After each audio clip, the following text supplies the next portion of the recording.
جب بھائی ایکسیڈنٹ میں فوت ہوا تو میری شادی بھابھی سے کر دی۔ میں 20 سال کا تھا اور بھابھی 40 سال کی تھی۔ وہ سہاگ رات کے انتظار میں بیٹھی تھی۔ میں تو پہلی رات ہی ان کو طلاق دینا چاہتا تھا، لیکن میں نے کمرے میں جاتے ہی بھابھی تو پوری برہنہ۔ اور پھر میرا نام کاشف ہے۔ یہ اس وقت کی بات ہے جب میں انٹر میں تھا۔ میری قسمت نے میرے ساتھ کچھ ایسا کیا تھا جس کا اپنے خواب میں بھی نہیں سوچ سکتا تھا، اور آج میں کورٹ میں اپنے خلاف کیس جیت کر بھی ہار گیا تھا۔ میں بینچ پر بیٹھ کر وہیں پر رو رہا تھا۔ اس وقت وکیل، جو کہ ایک لڑکی تھی، وہ میرے پاس آئی اور اپنا ہاتھ میرے کندھے پر رکھ کر کہنے لگی، آپ یہاں پر بیٹھ کر رو کیوں رہی ہیں؟ آپ ٹھیک تو ہیں نا؟ آج تو آپ کیس جیت گئے ہیں۔ کیا آپ اس چیز سے خوش نہیں ہیں؟ وہ وکیل لڑکی مجھے جانتی تھی، اس لیے وہ مجھ سے اتنی بات کر رہی تھی۔ میں تو اس وقت بکھر کر رہ گیا تھا، بالکل ٹوٹ چکا تھا۔ پھر وہ مجھ سے کہنے لگی، آپ کے ساتھ ایسا کیا ہوا تھا؟ میں آپ کے بارے میں زیادہ تو نہیں جانتی، لیکن اگر شاید آپ مجھے بتائیں گے تو آپ کے دل کا بوجھ تھوڑا ہلکا ہو جائے گا۔ پھر میں نے بتایا کہ میرے گھر میں میرے ماں باپ تھے اور میرا ایک بڑا بھائی بھی تھا۔ عمر سے میں کافی بڑا تھا، اس کی شادی بھی ہو چکی تھی اور میری ایک چھوٹی بہن بھی تھی۔ میں نے جب سے ہوش سنبھالا تھا تب سے یہ سب کو پیار محبت کرتے دیکھا۔ میں گھر میں ہر ایک شخص سے ہنسی مذاق کرتا اور چھیڑ چھاڑ میں لگا رہتا، کیونکہ میری چھوٹی بہن بہت سنجیدہ معلوم ہوتی تھی، بالکل ڈری سہمی سی رہتی تھی۔ اس کی طبیعت میں ڈر سا تھا، وہ کسی سے بھی زیادہ بات چیت نہیں کرتی تھی، بس ہر وقت خاموش خاموش رہتی تھی۔ میں تو انٹر کے امتحانات کی تیاری میں تھا اور ہمارا بزنس بڑے بھائی سنبھال رہے تھے۔ میری بھابھی تو مجھ سے کافی اٹیچ تھیں۔ ان کی عمر 30 سال تھی، لیکن ان کی ایک بھی اولاد نہیں تھی، اور جب بھی مجھے دیکھتی تو ان کے چہرے پر مسکراہٹ آ جاتی۔ میرے ماں باپ تو کافی بوڑھے ہو چکے تھے، اس لیے زیادہ وہ گھر کے مسائل سے دور ہی رہتے تھے۔ ایک روز ہم کھانا کھانے کے لیے ہوٹل باہر گئے ہوئے تھے اور واپس گھر ہی لوٹ رہے تھے۔ بھائی بھابھی تو الگ کار سے آ رہے تھے اور دوسری کار میں ہم لوگ گھر والے بیٹھے ہوئے تھے۔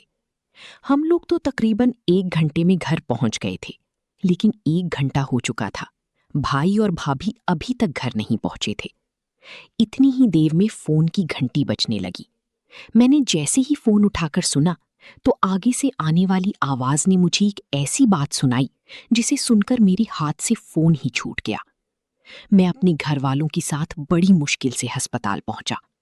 بھائی کی لاش سامنے ہی رکھی ہوئی تھی اور ان کی چیزیں ہمیں پہچاننے کے لیے دی گئی تھیں۔ بابا تو خود کو سنبھال ہی نہیں پا رہے تھے، دکھ میں ایسی نڈھال ہوئے کہ وہیں پر چکرا کر گر گئے تھے۔ اور میں نے تبھی نرس سے بھابھی کا پوچھا تھا۔ وہ کہنے لگی ان کی بھی حالت بہت نازک ہے اور ایمرجنسی ICU میں ہے۔ بھائی کی گاڑی کا ایکسیڈنٹ ہو گیا تھا جو کھائی میں گر پڑی تھی، اور اس حادثے سے ہم سب پر قیامت ٹوٹ چکی تھی۔ ہم لوگ تو جیسے تیسے کر کے بھائی کی میت کو گھر لے آئے، لیکن امی تو بے ہوش ہی ہو چکی تھی۔ ہماری خوشیاں اس طرح بکھر گئیں، ہماری خوشیوں کو تو کسی کی نظر ہی لگ گئی تھی۔ پورا گھر بھائی کی موت پر ماتم منا رہا تھا، اور میری بہن منزہ تو اپنے کمرے میں ہی بند ہو گئی تھی۔ بھابھی بھی گھر واپس آ گئی تھیں، ان کی طبیعت اب تھوڑی بہتر تھی۔ اب وہ بھی چپ چاپ بیٹھی آنکھوں سے آنسو بہا رہی تھیں، لیکن حیرت سے میری نظر مسلسل اس دروازے پر جا رہی تھی جہاں منزہ بند تھی۔ وہ تو اپنے بھائی کے آخری دیدار کے لیے بھی باہر نہیں آئی تھی۔ ہم نے بھائی کی تدفین کا عمل پورا کر دیا اور گھر کی طرف روانہ ہو رہے تھے۔ تب میں نے راستے میں ایک جھاڑو لگانے والی عورت کو دیکھا۔ یہ تو وہی لڑکی تھی جو ہسپتال میں نرس کی ڈیوٹی میں تھی۔ میں نے ایک لمحے کے لیے یہ سوچا، یہ میرا وہم ہے۔ ایک رات میں بھابھی کے کمرے سے یوں ہی گزر رہا تھا کہ مجھے کسی کی آواز سنائی دے رہی تھی۔ تبھی میں فوراً بھابھی کے کمرے میں گیا تو بھابھی میری بہن کو ڈانٹ رہی تھیں، اور پھر جیسے ہی بھابھی کی نظر مجھ پر پڑی تو انہوں نے منزہ کو اپنے سینے سے لگا لیا اور اسے دلاسے دینے لگی، مگر منزہ بھی مجھے دیکھتے ہوئے کمرے میں چلی گئی۔ مجھے تو یہاں کا معاملہ کچھ بھی سمجھ نہیں آ رہا تھا، اس لیے میں خاموشی سے اپنے کمرے میں چلا گیا۔ ایک طرف منزہ کا اس طرح کا رویہ، دوسری طرف مجھے اس کی فکر کھائی جا رہی تھی۔ کچھ دن تو اسی طرح گزر گئے تھے۔ اب تو بھابھی کی عدت بھی پوری ہو چکی تھی۔ آج بھی میں ویسے ہی کالج سے واپس آیا تو میرے سر پر قیامت ٹوٹ گئی۔ جب میں نے اس طرح کا منظر دیکھا۔ بھابھی لاؤنج میں سجی ہوئی بیٹھی تھی اور اس وقت خاندان کے کچھ لوگ بھی ہمارے گھر میں موجود تھے۔ امی ابو تو اس وقت صاف صاف پریشان نظر آ رہی تھی۔ اس وقت گھر میں کیا ہو رہا تھا مجھے کچھ بھی سمجھ نہیں آ رہا تھا۔ گھر میں ایک وکیل بھی موجود تھا جو رجسٹر پکڑے ہوئے کھڑا تھا، اور جیسے ہی میری نظر اوپر اٹھی تو منزہ اوپر کھڑی تھی، مجھے اشارے کر رہی تھی۔ شاید اس کے اشارے کا مطلب انکاری تھا، شاید یہ مجھ سے کچھ کہنا چاہ رہی تھی، لیکن میرے کچھ بولنے سے پہلے امی ابو مجھے کونے میں لے گئے اور مجھ سے اسی بات کہنے لگی جس کو سن کر مجھے ایسا دھچکا لگا کہ میں چکرا کر گرتے گرتے بچا تھا۔ ابو امی کہنے لگے تم اپنی بھابھی سے نکاح کر لو۔ یہ کیا سن رہا تھا؟ یہ ابو نے مجھے کیا کہہ دیا کہ میں بھابھی سے نکاح کر لوں؟ ابو، میں بھابھی سے نکاح کیسے کر سکتا ہوں؟ آپ یہ کیا کہہ رہی ہیں؟ ابو آخر یہ سب کیوں اور کیسے؟ پھر امی بھی کہنے لگی بیٹا تم ہم سے کچھ بھی سوال مت پوچھو، یہ ہماری اور خاندان کی عزت کا سوال ہے، بس یہ سمجھ لو ہم لوگ جو فیصلہ کریں گے اسی میں ہم سب کی بہتری ہے۔ میں نے کہا آپ لوگ یہ سب کیا کہہ رہے ہیں؟ آپ جانتی بھی ہیں؟ امی اور ابو میرے آگے ہاتھ جوڑنے لگے اور کہنے لگے دیکھ تیرے ہاتھ میں ہی سب کچھ ہے۔ یہ سن کر میں سر پکڑنے لگا کہ امی ابو یہ سب کیا کر رہے تھے؟ یہ لوگ کیوں مجھے زبردستی سے نکاح کے لیے راضی کر رہے تھے؟ پھر بھابھی مجھ سے عمر میں کافی بڑی تھی، لیکن منزہ مجھے مسلسل انکار کا اشارہ کیے جا رہی تھی۔ پھر بھابھی کی نظر اوپر گئی تو منزہ اپنے کمرے میں جا کر بند ہو گئی۔ میری سمجھ میں نہیں آ رہا تھا، پہلے بھائی کی موت کا صدمہ، پھر اوپر سے اپنے ہی بھائی کی بیوہ سے نکاح۔ آخر ایسی بھی کیا مجبوری تھی جو امی اور ابو مجھ سے ہاتھ جوڑ کر التجا کر رہے تھے؟ اور بھابھی کی بھی کون سی ایسی مجبوری تھی جو وہ دلہن بنے آرام سے بیٹھی تھی؟ میں نے بہت مجبور ہو کر نہ چاہتے ہوئے بھی اپنی بھابھی سے نکاح کے لیے ہاں کر دی، پر میری ہاں سن کر تو امی ابو کی خوشی کا کوئی ٹھکانہ ہی نہیں تھا۔ وہ لوگ جلدی سے اس وقت خوش ہو گئی اور کچھ بات چیت کرنے لگے۔ ادھر میرا ذہن اب بھی بھٹک رہا تھا۔ منزہ مجھ سے کچھ تو کہنا چاہ رہی تھی، لیکن میرا بس نہیں چل رہا تھا کہ میں اوپر جا کر منزہ سے کچھ بات کر سکوں، اور نہ حالات مجھے اس وقت کوئی مہلت دے رہے تھے۔ بہت سوچنے سمجھنے کے بعد میں نے یہ فیصلہ کیا کہ میں یہ نکاح کر لوں گا، لیکن کمرے میں جاتے ہی بھابھی کو 3 بار طلاق دے کر ہمیشہ کے لیے گھر چھوڑ دوں گا۔ کسی اور جگہ چلا جاؤں گا، پر جو ہوگا دیکھا جائے گا۔ میں اپنے کمرے میں گیا اور فریش ہو کر لاؤنج میں آ گیا۔ ادھر امی اور ابو وکیل سے مسلسل باتیں کیے جا رہے تھے، لیکن میرے دل و دماغ نے تو کام کرنا ہی چھوڑ دیا تھا۔ اوپر دیکھتا تو منزہ کا کمرہ بند تھا، دوسری طرف دیکھتا تھا بھابھی کی ایک عجیب سی مسکراہٹ میرے دل میں شک پیدا کر رہی تھی، لیکن میری سمجھ میں کچھ نہیں آ رہا تھا۔ کچھ دیر بعد امی ابو میرے پاس آئے اور میرے آگے پیپر رکھ دیے، کہنے لگے یہ شادی کے پیپر ہیں، ان پر دستخط کر دو۔ میں نے بہت سوچا، لیکن میرے پاس اور کوئی راستہ نہیں تھا۔ اب پیپرز پر میرے دستخط ہو گئے تھے اور اب بھابھی میری نکاح میں تھی۔ مجھے تو نہایت ہی شرم محسوس ہو رہی تھی۔ ایک تو بھابھی مجھ سے عمر میں کافی بڑی تھی، اور اوپر سے میں نے ہمیشہ انہیں اپنی ماں کے روپ میں دیکھا تھا، اور ابھی یہ سب کچھ میری سمجھ سے باہر تھا۔ کچھ دیر بعد میں اکیلے تنہا اپنے گھر کے لاؤنج میں بیٹھا تھا۔ امی ابو کمرے میں چلے گئے تھے اور اب مجھے بھی بھابھی کے ساتھ بھائی اور بھابھی کے کمرے میں رہنا تھا۔ مجھے سوچ سوچ کر شرمندگی محسوس ہو رہی تھی۔ بھابھی کے ساتھ میں بھائی کی جگہ کیسے لے سکتا ہوں؟ اور میرے گھر والوں نے بھی ذرا لحاظ نہ کیا اور میرا اور بھابھی کا نکاح کر ڈالا۔ میں بہت غصے میں تھا۔ میں نے یہی سوچ رکھا تھا کہ کمرے میں جاتے ہی بھابھی کو طلاق دے دوں گا اور پوچھوں گا کہ آخر ایسی بھی کون سی مجبوری آ پڑی تھی کہ یہ سب کرنا ضروری ہو گیا تھا۔ میں غصے میں بھابھی کے کمرے کی طرف جا رہا تھا۔ میرے کانوں میں کچھ آوازیں محسوس ہو رہی تھیں، لیکن میں اس وقت کچھ بھی سوچنے سمجھنے کے قابل نہیں تھا۔ میں کمرے کی طرف قدم بڑھاتا گیا، اور جیسے ہی میں دروازے کے پاس پہنچا، اندر سے آنے والی آوازیں سن کر مجھے تو اپنے کانوں پر یقین ہی نہیں آ رہا تھا۔ میں نے اس وقت اندر جانا مناسب نہ سمجھا اور چھپ کر کھڑکی سے دیکھا تو میرے ہوش اڑ گئے۔ میرا فوت شدہ بھائی اور بھابھی ہاتھوں میں ہاتھ ڈالے ایک ساتھ بیٹھے ہوئے تھے، اور جب میں نے ان کی باتیں سنی تو نہ مجھے اپنے کانوں پر یقین آ رہا تھا اور نہ ہی اپنی آنکھوں پر کہ میں نے جو کچھ دیکھا وہی سچ تھا یا پھر بات کچھ اور تھی۔ میں اس وقت اپنی قسمت کو کوس رہا تھا کہ میں تو بچپن سے خوشحال زندگی گزار رہا تھا، لیکن پھر یہ سب میرے ساتھ کیا ہو رہا تھا؟ آخر کون ہے جو میرے تمام سوالات کا جواب دیتا؟ پھر مجھے اپنی بہن منزہ کا خیال آیا اور میں دوڑا دوڑا اس کے کمرے میں گیا اور زور زور سے منزہ کے کمرے کا دروازہ بجانے لگا۔ کافی دیر بعد منزہ نے دروازہ کھولا۔ میں نے اندر جا کر دروازہ اندر سے لاک کر دیا اور وہ مجھے دیکھ کر رونے لگی۔ فی الحال میں نے اس وقت تو منزہ کو تسلی دی۔ میں نے کہا، منزہ یہ سب میرے ساتھ کیا ہو رہا ہے؟ میں نے روتے ہوئے اپنی بہن منزہ کے آگے ہاتھ جوڑ دیے۔ مجھے روتا دیکھ کر آج منزہ کی خاموشی ٹوٹ گئی تھی۔ وہ کہنے لگی، بھائی یہ سب کوئی نئی بات نہیں، یہ سب تو سالوں سے چلا آ رہا تھا، لیکن آپ تو بس گھر والوں کے پیار محبت میں سب کچھ بھول گئے تھے۔ آپ کو جس دن اس گھر میں لایا گیا تھا یہ سب اسی دن سے چل رہا تھا، اور آج اس کا اختتام آپ کے نکاح کے ساتھ ہونا تھا۔ یہ سب سن کر میرے سر پر آسمان آ گرا تھا۔ میں تو کچھ بھی نہیں جانتا تھا کہ منزہ میرے ماضی کے بارے میں کیا کہہ رہی ہے، لیکن یہ میری سمجھ سے بالکل باہر تھا۔ آخر میرے ماضی کا اس نکاح سے کیا تعلق تھا، اور پھر میرا فوت شدہ بھائی کیسے زندہ ہو گیا تھا؟ میں روتے ہوئے یہ سب اس وکیل لڑکی کو بتا رہا تھا۔ وہ میری کہانی بہت ہی دلچسپی سے سن رہی تھی۔ میں نے کہا، حقیقت جاننے کے بعد میرا خون کھول اٹھا تھا۔ میں نے اور منزہ نے ساری ثبوت اکٹھے کیے۔ آج مسلسل پیشیوں کے بعد میری اور منزہ کی گواہیوں سے میں یہ کیس جیت کر ہار گیا ہوں۔ میرے اپنوں کا ساتھ میری قسمت میں بس اتنا ہی لکھا تھا۔ میری بات سن کر وہ وکیل کہنے لگی، کاشف کا ماضی کیا تھا، اور آپ نے اس رات کمرے میں کیا دیکھا تھا، اور منزہ نے آپ کو کون سی سچائی بتائی تھی؟ اس وکیل لڑکی نے پھر میرے زخم ہرے کر دیے تھے۔ میں یہ سن کر رونے لگا۔ مجھے اپنا وقت یاد آ گیا۔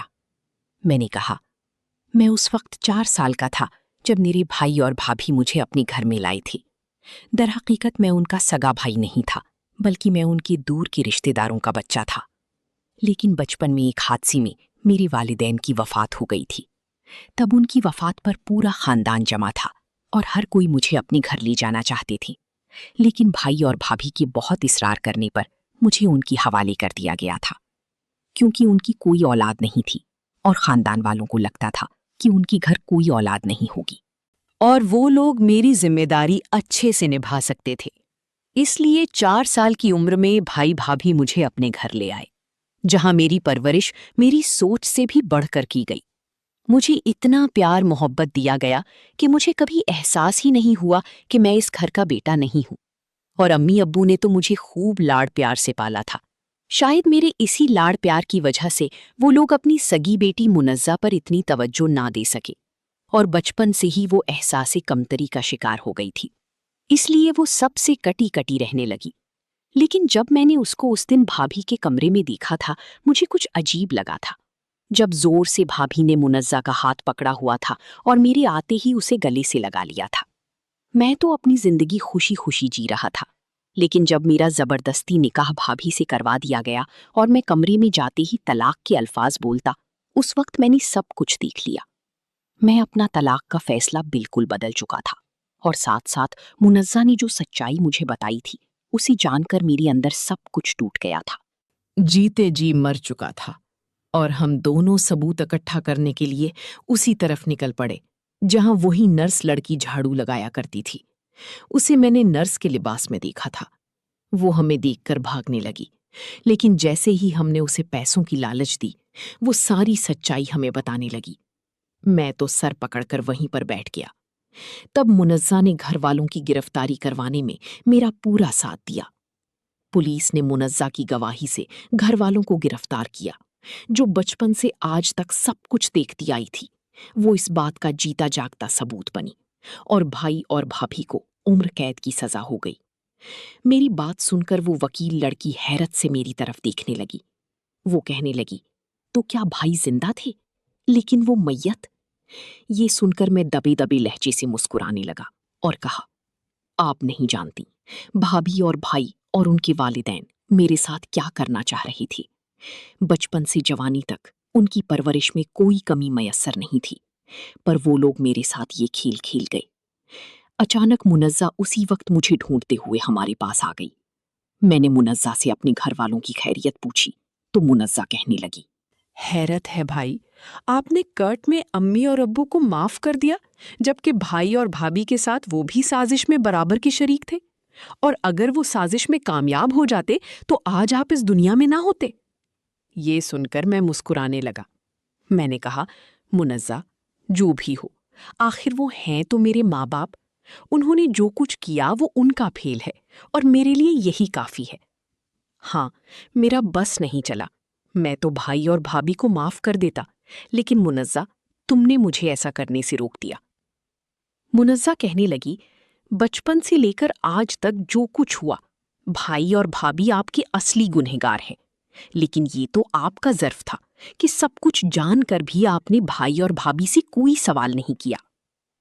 حیرت ہے بھائی، وہ وکیل لڑکی کہنے لگی، آخر تم لوگ مجھے بتاتی کیوں نہیں ہو کہ اس رات تم نے بھابھی اور بھائی کے کمرے میں کیا دیکھا؟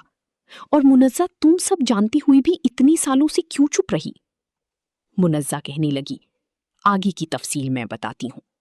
منزہ کہنے لگی، میں بچپن سے چپ اس لیے رہتی تھی کہ مجھے کاشف بھائی سے جلن تھی۔ میں جانتی تھی وہ ہمارے سگے بھائی نہیں ہیں، سگی بیٹی ہونے کے باوجود امی ابو اور بھائی بھابھی کی ساری توجہ کاشف بھائی کی طرف تھی۔ لیکن جب میں نے سچائی کو پرکھا تو میرے ہوش اڑ گئے کہ میرے گھر والے اتنے گرے ہوئے ہو سکتے ہیں۔ اس رات بھابھی سے کاشف بھائی کا نکاح ہوا تھا۔ اس رات بھائی ان کو طلاق دینے کے لیے کمرے میں جا رہے تھے، تبھی انہیں جانی پہچانی سی آواز سنائی دی جو بھابھی کے کمرے سے آ رہی تھی، اور پھر انہیں لگا کہ اندر کوئی موجود ہے جو بھابھی سے باتیں کر رہا ہے۔ کھڑکی سے چھپ کر دیکھا تو ان کی اوپر قیامت ہی ٹوٹ پڑی۔ اندر بھابھی کے ساتھ بیٹھا ہوا انسان اور کوئی نہیں بلکہ بڑی بھائی تھے، وہی بھائی جو کچھ مہینے پہلے فوت ہو گئے تھے اور گھر والوں پر اتنا بڑا غم آ کر گرا تھا۔ وہ لڑکی کہنے لگی، لیکن بھائی زندہ کیسے ہو گئے؟ منزہ کہنے لگی، وہ سب ایک ناٹک تھا اور بنا بنایا پلان تھا۔ خاندان والوں اور کاشف بھائی کی نظروں میں دھول جھونکا گیا تھا۔ گھر والوں کو ایک ایسی میت دی گئی جو پوری طرح جل کر خاک ہو گئی تھی اور اس کی شناخت کرنا مشکل تھا۔ ہسپتال والوں کو پیسے کھلائے گئے تھے اور پھر اوپر سے بھابھی نے رونے پیٹنے کا ناٹک کیا اور کاشف بھائی کا دل بالکل موم کی طرح کر دیا۔ لیکن اس رات بھائی نے دیکھا کہ بھابھی اور وہ ایک ساتھ کمرے میں بیٹھے ہوئے تھے۔ ایک بندوق بڑے بھائی کے ہاتھ میں تھی اور ان کا پلان یہ تھا کہ کمرے میں آتی ہی کاشف بھائی کو مار دیا جائے گا اور سب کی نظروں میں یہ دکھایا جائے گا کہ کاشف شادی پر خوش نہیں تھا، اس لیے اس نے خودکشی کر کے اپنی جان لے لی۔ بھابھی اور بھائی کہنے لگے، ہمارا کاشف کو گھر لانے کا سالوں کا پرانا مقصد آج پورا ہو جائے گا۔ لیکن کاشف بھائی کو یقین نہیں آ رہا تھا۔ ہم اس لڑکی کے پاس دوڑی اور اس کا بیان ریکارڈ کیا کہ اسے پیسہ کا لالچ دے کر نرسوں کے کپڑوں میں ہسپتال میں یہ سب کرنے کو بھائی اور بھابھی نے کہا تھا۔ وہ وکیل لڑکی یہ سب کچھ سن کر کہنے لگی، وہ سب تو ٹھیک ہے، لیکن بھائی اور بھابھی کا یہ سب کرنے کا اصل مقصد کیا تھا؟ منس کہنے لگی، پیسہ، پیسہ اور بس پیسہ۔ لالچ انسان کو ہر برا کام کرنے پر مجبور کر دیتا ہے۔ کاشف بھائی کے مرنے کے بعد ان کی ساری جائیداد، دولت، سارا بینک بیلنس، بہت کچھ کاشف بھائی کے نام تھا۔ حقیقت تو یہ ہے کہ ہم لوگ غریب گھرانے سے تعلق رکھتے ہیں، اور جب بھائی کے والدین فوت ہوئے تو تب انہیں اس گھر میں لانے کا مقصد ہی صرف دولت تھی، کیونکہ کاشف بھائی کے والد بہت بڑے بزنس مین تھے، مارکیٹ میں 40 سے زیادہ دکانوں کے مالک تھے۔ نہ ہی ان کا کوئی بھائی تھا اور نہ ہی بہن، اور والدین بھی وفات پا گئے تھے، یعنی کہ ان کے آگے پیچھے کوئی نہ تھا، ساری جائیداد ان کی تھی۔ بھائی اور بھابھی نے کہا کہ ہم بے اولاد ہیں، کاشف کی پرورش ہم ماں باپ بن کر کریں گے۔ یہاں تک تو صحیح تھا، مگر جس دن مجھے پتا چلا کہ کاشف بھائی کو پلان کے مطابق مار دیا جائے گا، اس دن سے میں اپنے گھر والوں کے خلاف ہو گئی تھی۔ میں بھائی سے حسد ضرور کرتی تھی، مگر میں انہیں یوں مرتا نہیں دیکھ سکتی تھی، اور جب میں نے ان سب کی مخالفت کی